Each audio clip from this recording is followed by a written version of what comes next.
In this video, we'll be taking a look at DiC's third attempt at a Sonic TV series, 1999's Sonic Underground, a show which, at first glance, looks like a continuation of the previous series, SatAM, but is actually something else entirely. So please be sure to smack that like button, and if you're new here, consider subscribing for high-quality, evergreen Sonic and Sega videos. If you've been following this channel for a while now, you may have seen me talk about DiC's previous attempts at Sonic TV series, with Adventures of Sonic the Hedgehog, which I was never too keen on due to how batshit silly it was, and SatAM, which I really enjoyed as a kid, despite it being a very different, much darker take when compared with the Sonic games at the time. So, how does Sonic Underground fare? I would usually tell you some fairly long story about how the show impacted me when I was younger, my thoughts on the series, and then compare it to how I felt about it now. But in the case of Sonic Underground, well, that's not really an option. This is my entire experience with it. One summer's morning, back in 1999, I remember my acne-covered, gormless teenage self stumbling half asleep into the living room and turning on the TV. The channel was ITV. To my surprise, there was a Sonic show on, and I had no idea what it was. Whatever I was watching, it had completely flown under my radar. Suddenly, I was wide awake. At first, when I saw Robotnik show up, matching his design last seen 5 years earlier in SatAM, I thought I'd struck gold, and we finally had a SatAM Season 3, or at least some sort of follow-up, which would presumably conclude the Season 2 cliffhanger from some years back. But as the show went on, it quickly became apparent that this wasn't the case. There were some things I liked, and they were as follows. The animation looked nice, a step up from SatAM perhaps. It was certainly cleaner anyway, where the tech had moved on. Knuckles rocked up too, for the first time in a cartoon if you don't count the 1996 Japanese OVA, which hadn't been released in the West at this point in time. So it was cool to see him on TV for the first time. Also, Robotnik seemed menacing like he was in SatAM, rather than the silly Robotnik from Adventures of Sonic the Hedgehog. It also seemed to continue with the darker tone of the previous series. So, not bad. But after these first few moments of, "Oh, this is pretty cool," the series very quickly shat the bed. First off, Sonic also had a brother and sister. What the fuck? And then, they started singing. I sank back into the sofa and just wanted it to swallow me whole, to take me away from whatever I was looking at. I was embarrassed for the show, and myself for sitting there and watching it. So yeah, Sonic had siblings who also performed in a band with him, with instruments that turned into weapons. But at the same time, the show seemed to want to have quite a dark tone and a serious plot. It was so odd. And seeing my blue boy singing alongside his brother and sister, well, it was too much for me. That was all I needed to see of Sonic Underground. And it's not necessarily because I was a teenager and I was too old for it, or that I'd lost interest in Sonic in 1999 either. I was big into Sonic Adventure at the time, having picked up a Japanese Dreamcast and a copy of Sonic Adventure some months earlier. And I'd go on to purchase the OVA movie later that same year. But something about this show just sucked so bad that I just couldn't deal with it. I never watched Sonic Underground again, and instead choose to ignore its existence entirely. But that was then, and this is now. These days, Sonic Underground is a single-season oddity in a multiversal sea of Sonic cartoons and movies. So bear with me a moment while I go and watch the show, more or less for the first time ever, and then we're going to talk about this. Bloody hell. That was an experience. So let's get into it. I'll just say that I'm generally pretty positive when it comes to Sonic. Even if it's a game, show, comic, or whatever that I don't really like, I can usually find something positive to say about it, and I'll try and do that here too. But fuck me, watching that series was a chore. Anyway, I probably did about half of the 40 episodes of the show, which I think is enough to give me an idea of what it has on offer. I went through the first 6 or so in sequence, and then, after realizing how long this was actually going to take, I skipped ahead to the best ones, and I use that term loosely, based on a list I found online. And I made sure to watch the Knuckles episodes too, as well as the series finale. So here we go. The series begins with the funniest opening credits to a show I've ever seen. I was howling with laughter. It's just so silly. Let's look at a clip. Triplets born, the throne awaits. A seer warns of a deadly fate. Give up your children, separate. Surely, to anyone even remotely familiar with Sonic, this intro will be fucking baffling.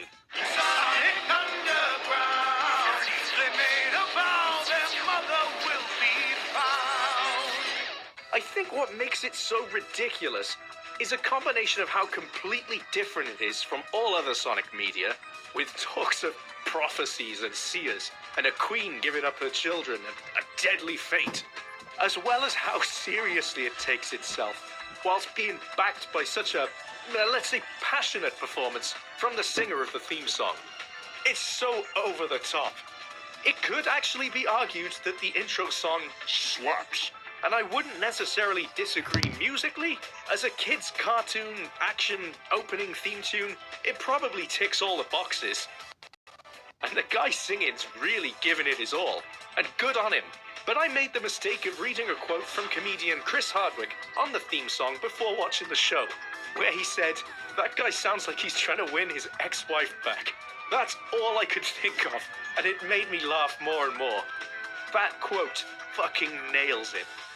Sonic Underground. Sonic Underground. Anyway, let's go into the convoluted plot of this daft series.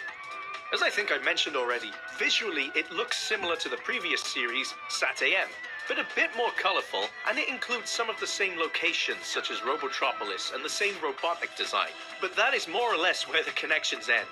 This is its own universe, with its own standalone plot, that goes like this. Queen Alina, the former ruler of Mobius, was overthrown by Dr. Robotnik, which forced her into hiding.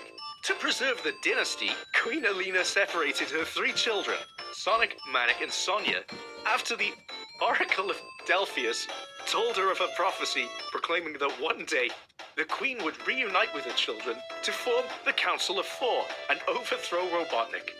Meanwhile, Dr. Robotnik did his best to set up an autocratic government and legally turned anyone who stood against him into robots devoid of free will and forced the nobles into paying large amounts of money to him as tribute. Did you get all that, kids?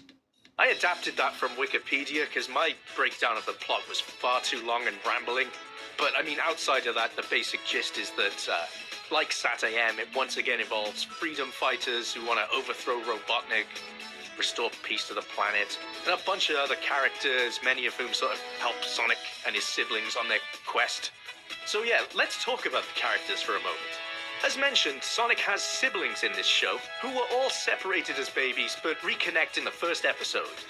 Sonic himself grew up fairly poor, but with nice parents. His sister Sonia was taken in by some poshos who lived in a big mansion, and his brother Manic was stolen by some wrong'uns before he could be adopted as planned, and was raised in the sewers of Robotropolis to become a thief. So that gives each of them their own personalities, which is nice. And by the way, Jaleel White, who voiced Sonic in Adventures of Sonic the Hedgehog and SatAM, once again returns here, and this time voices all 3 of the triplets in what is sure to be the Kyle MacLachlan moment of his career.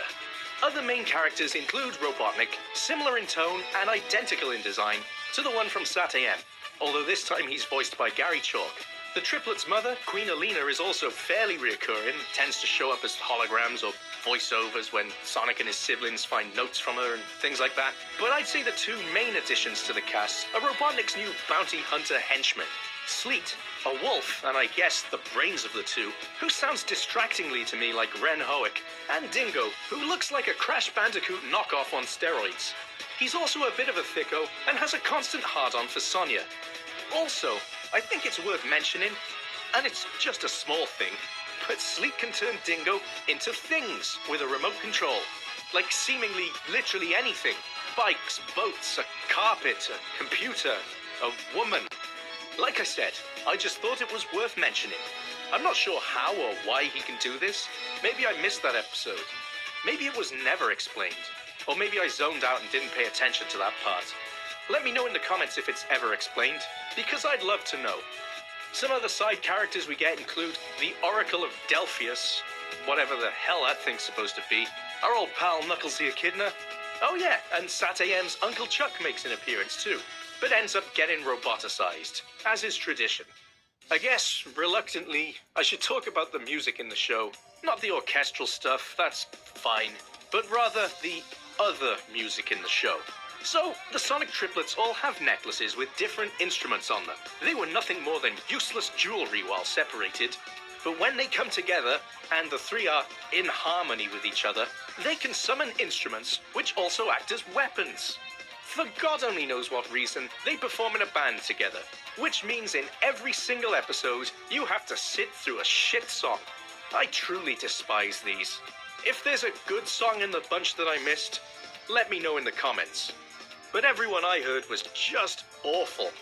Sonic, who provides the vocals, sounds like a singer in a late 90s, unsigned, less than Jake mimicking ska punk band. We have to learn to fight, learn to overcome. It's with all our might, learn to overcome. And the lyrics, which focus on some loose theme or takeaway lesson from the episode, will make you cringe harder than you ever have in your life. Let's do it to it.